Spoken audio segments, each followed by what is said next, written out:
दोस्तों आज की इस वीडियो में आपको बताने वाला हूँ कि सऊदी एयरलाइंस ने कुछ अपडेट जारी किया इंडिया वालों के लिए। अगर आप इंडिया से सऊदी अरब आना चाहते हो तो किस तरीके से आओगे, और इंडिया से सऊदी अरब कौन कौन लोग फिलहाल आ सकते हैं और किस तरीके से आप आओगे, क्या क्या करना होगा और कौन लोग आ सकते हैं। तो दोस्तों मैं आपको बता दूं, जैसा कि आप लोगों को पता है कि सऊदी एयरलाइंस ने कुछ महीना पहले कहा था कि इंडिया का लोग अगर ब्राज़ील, अर्जेंटीना गए हुए हैं 14 दिन वहाँ पे गुजारते हैं, अगर आप सऊदी अरब आना चाहते हो तो सस्पेंड किया गया था। आप लोगों को जो पता है, पहले आप सुने भी होंगे।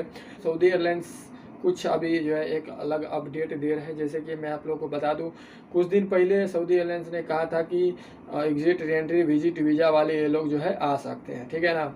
तो दोस्तों अभी फ़िलहाल जो है आप लोगों को पता है कि नवंबर में कहा था, यह फ्लाइट का लिस्ट दिया था कि चालू हो जाएगा, लेकिन दोस्तों इसके बारे में अभी कोई अपडेट नहीं आ रहा है। लेकिन दोस्तों एक अपडेट जो कि मैं आपको बता दूं, शुक्रवार 6 नवंबर को जो आया है एक पेपर में, यहाँ पे बताया जा रहा है कि यहाँ पे आप पढ़ सकते हैं, भारत सहित 3 देशों के सऊदी अरब के आगंतुक के लिए ये शर्तें। देखिए आने के लिए क्या शर्त होगा इंडिया से, अगर आप सऊदी अरब आना चाहते हैं तो ये अपडेट दोस्तों 6 नवंबर को आया है, जो कि सऊदी एयरलाइंस इंडिया वालों के लिए क्या कह रहा है। तो आपको यहाँ पर बता दूँ, एक कमेंट किया था एक आदमी ने यहाँ पे। देखिए सऊदी एयरलाइंस ने कहा है कि उसने भारत, ब्राज़ील और अर्जेंटीना के सऊदी अरब के आगंतुकों के लिए नियमों को स्पष्ट किया है।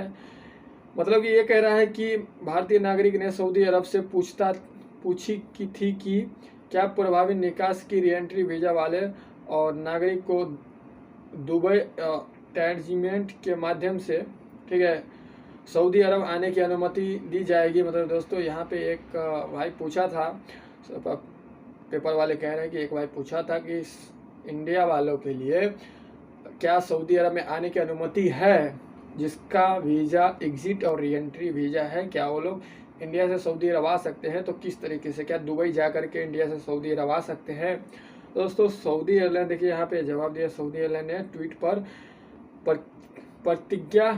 प्रक्रिया व्यक्त करते हुए कहा, भारत, ब्राज़ील या अर्जेंटीना के यात्री को केवल सऊदी अरब में प्रवेश करने की अनुमति दी जाएगी, ठीक है, यदि वे अपना देश छोड़ देते हैं और कम से कम 14 दिन अन्य बिताते हैं। मतलब कि दोस्तों यहाँ पे ये बताया गया है कि अगर आप इंडिया से सऊदी अरब आना चाहते हो तो आप 14 दिन कोई सा भी कंट्री जाओ, मतलब दुबई जाओ, कोई सा भी कंट्री जाओ, कुवैत जाओ, बहरीन जाओ। इसका मतलब तो यही हो गया कि यहाँ पे पढ़ सकते हैं, उसने पूछा ट्वीट करके कि सर दुबई जा सकते हैं जिसका एग्जिट और एंट्री वीज़ा वैलिड है, और दुबई से क्या हम सऊदी अरब आ सकते हैं। तो दोस्तों यहाँ पे ये कहा गया है अन्य, मतलब कहीं भी कोई सा भी देश आप गुजार दीजिए, मतलब कि जो आपको लगे कि हाँ उस देश के लिए बैन नहीं है। जैसे सऊदी अरब का फ़्लाइट, मतलब आपको पता है कि इंडिया के लिए डायरेक्ट नहीं फ़्लाइट है, मतलब आप दुबई जाते हो, दुबई से आते हो, तो आपको पता होना चाहिए कि कौन कंट्री के लिए सऊदी एयरलाइंस सस्पेंड किया, सऊदी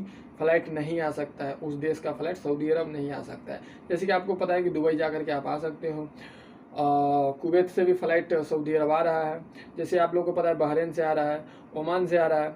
जैसे जो देश को आपको लग रहा है कि वहाँ का फ़्लाइट सऊदी अरब आ रहा है, तो यहाँ पे बताया गया है कि आप 14 दिन उस देश में गुजार करके आप सऊदी अरब आ सकते हो। यहाँ पे दोस्तों एक आदमी ने कमेंट किया था सऊदी एयरलाइन को, तो दोस्तों सऊदी एयरलाइन ने उसको जवाब ये दिया था कि आप 14 दिन गुजार करके आप इंडिया से सऊदी अरब आ सकते हो। अब दोस्तों ये तो हो गया जिसका एग्जिट और रीएंट्री वीज़ा वैलिड है, वही लोग आ सकते हैं। यहाँ पे तो साफ साफ लिखा गया एग्जिट और रीएंट्री वीज़ा वाला। उन्होंने पूछा था, एक आदमी जो कमेंट किया था, उन्होंने ये तो नहीं पूछा था कि क्या मेरा नया वीज़ा है मैं आ सकता हूँ, क्या, मतलब ये सब नहीं पूछा था। क्या विजिट वीज़ा वाले भी आ सकते हैं, वर्क वीज़ा भी आ सकते हैं, यहाँ पूरा डिटेल्स मैंने लिखा है। सिर्फ एग्जिट और रीएंट्री वाले ने पूछा, तो सऊदी एयरलाइन ने कहा कि हाँ आप आ सकते हैं।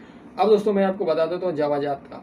बहुत लोग कमेंट कर रहे हैं क्या भाई नया वीज़ा वाले आ सकते हैं क्या, मतलब विजिट वीज़ा वाले कब आ सकते हैं। दोस्तों सऊदी, आपको बता दूं कि नया वीज़ा जो लोग निकाल चुके हैं, जवाजात अभी क्या कह रहा है।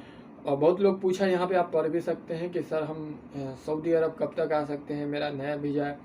तो दोस्तों यहाँ पे बताया जा रहा है कि आप आ सकते हो, आप पढ़ सकते हैं 72 घंटे का नेगेटिव आपका पीसीआर कोरोना नहीं होना चाहिए। 72 घंटे से ज़्यादा आप अगर मेडिकल करवाते हो तो वो नहीं होना चाहिए, आप सऊदी अरब आ सकते हैं, ठीक है ना। पीसीआर टेस्ट नेगेटिव होना चाहिए और आपका वीज़ा वैलिड होना चाहिए, आपका इकामा वैलिड होना चाहिए अगर आप इंडिया से सऊदी अरब आते हैं तो। लेकिन दोस्तों आपको बता दूं, इकामा मेन बात है इकामा, आप नया वीज़ा लिए हो तो आपके पास तो इकामा रहेगा नहीं, तो आप इंडिया से सऊदी अरब की कैसे आओगे। अब दोस्तों मैं आपको बता देता हूँ तीसरा अपडेट दोस्तों, आप लोगों को पता है यहाँ पे देखिए चीन भी अब इंडिया से फ्लाइट नहीं जाएगा, चीन भी सस्पेंड कर दिया फ्लाइट, ये न्यूज आया था, मैसेज आप लोगों को भी बता देना चाहिए। तो दोस्तों आप बात कर लेते हैं हरदीप सिंह पुरी के बारे में। तो दोस्तों मैं पिछले वीडियो में बताया था कि हरदीप सिंह पुरी कहा गया है कि बता रहा है यहाँ पे 6 मई 2020 से वंदे भारत मिशन के तहत अधिकांश अंतर्राष्ट्रीय उड़ानों का संचालित कर रहे हैं। दोस्तों यहाँ पे बता रहा है कि वंदे भारत मिशन जो चालू है वो 6 मई 2020 से चल रहा है, जो कंट्री इजाज़त दे रहा है उस कंट्री में जा रहा है, जो कंट्री नहीं दे रहा है उस कंट्री में इंडिया से फ्लाइट नहीं जा रहा है और ना आ रहा है। लेकिन दोस्तों यहाँ पे बताया गया हरदीप सिंह पुरी कहा है कि हालांकि खाड़ी क्षेत्र सहित कुछ देशों ने अभी भी भारतीय नागरिकों के प्रवेश पर प्रतिबंध नहीं हटाया है। दोस्तों ये क्या कह रहा है, हरदीप सिंह पुरी कह रहा है कि अभी प्रतिबंध जो फ्लाइट जो देश में जाना चाहिए था वो देश का सरकार गवर्नमेंट परमिशन नहीं दे रहा है, उसके कारण जो है हम इंडिया से सऊदी अरब के लिए फ़्लाइट शुरू नहीं कर पा रहे हैं। उस देश में प्रतिबंध कम होते ही हम इन देशों में भी यात्रियों के लिए उड़ान सेवा प्रारंभ करने को तैयार हैं। दोस्तों यहाँ पे ये कह रहा है कि अगर कोई देश हमें इजाज़त देता है, जैसे कि खाड़ी के देशों के यहाँ पे बताया गया है, खाड़ी में सऊदी, ओमान, कतर, बहरीन आप लोगों को पता ही कि ये सब आ जाता है, ठीक है ना। तो अगर इजाज़त देता है, जैसे सऊदी अरब सरकार बोल रहे हैं हरदीप सिंह पुरी की इजाज़त नहीं दिया है, अब अंदर की क्या बात है ये हम लोगों को तो भाई पता नहीं, जो यहाँ पे लिखा है दोस्तों ये बता रहा। अब दोस्तों यहाँ पे मैं आपको बता दूँ यहाँ के जवाजात क्या कह रहा है कि आ सकते हैं इकामा और आपका नेगेटिव PCR टेस्ट 72 घंटे से ज़्यादा नहीं होना चाहिए और आपका वीज़ा वैलिड होना चाहिए, आप इंडिया से सऊदी अरब आ सकते हो। और सऊदी एयरलाइंस क्या कह रहा है कि आप चाहे मान लीजिए दुबई जाओ, ठीक है ना, दुबई जा करके आप 14 दिन क्वारंटाइन हो और वो उसमें एग्जिट और रीएंट्री वीज़ा वाले दुबई जा करके सऊदी अरब आ सकते हैं। ये खबर दोस्तों एमिरेट्स एयरलाइन के वेबसाइट पे भी छपा हुआ था और बहुत लोग इंडिया से सऊदी अरब आए भी हैं भाई, बहुत लोग आ भी चुके हैं, जिसका एग्जिट जो यहाँ से छुट्टी गए थे उसको आना था वो फंस गए थे, उन लोगों के लिए प्रतिबंध नहीं है, वो लोग जो है 14 दिन कोई सा भी देश में जा करके गुजार करके इंडिया से सऊदी अरब आ सकते हैं। तो दोस्तों आज की इस वीडियो में आप पूरा डिटेल के साथ समझ गए कि हरदीप सिंह पुरी क्या कह रहा है, सऊदी एयरलाइंस क्या कह रहा है और यहाँ का जवाजात दोस्तों आदमी लोगों को क्या रिप्लाई दे रहा है। और मैं आपको बता दूं दोस्तों, अगर आप फ्लाइट देखिए, अभी मुझे लग रहा है कि हरदीप सिंह पुरी कहा था कि रेगुलर इंटरनेशनल फ्लाइट जो है मार्च, अप्रैल, मई तक चालू होगा, जो पहले चालू होता है तक टिकट ले लो और चले जाओ, तो दोस्तों वो फ्लाइट मार्च अप्रैल तक चालू होगा। लेकिन एयर बबल्स फ्लाइट जो है वो मैं आपको बता दूं, ये हरदीप सिंह पुरी कह रहा है कि कोई देश इजाज़त देगा तो ही हम उस देश में फ़्लाइट शुरू कर सकते हैं। तो दोस्तों आप लोगों को इस वीडियो में पूरा डिटेल्स के साथ समझ गए कि क्या अपडेट आ रहा है क्या नहीं आ रहा है। उम्मीद करता हूं दोस्तों कि आज की इस वीडियो में दी गई जानकारी आप लोगों को पसंद आया होगा, तो लाइक कर दीजिएगा, चैनल पर पहली बार तो सब्सक्राइब जरूर करें।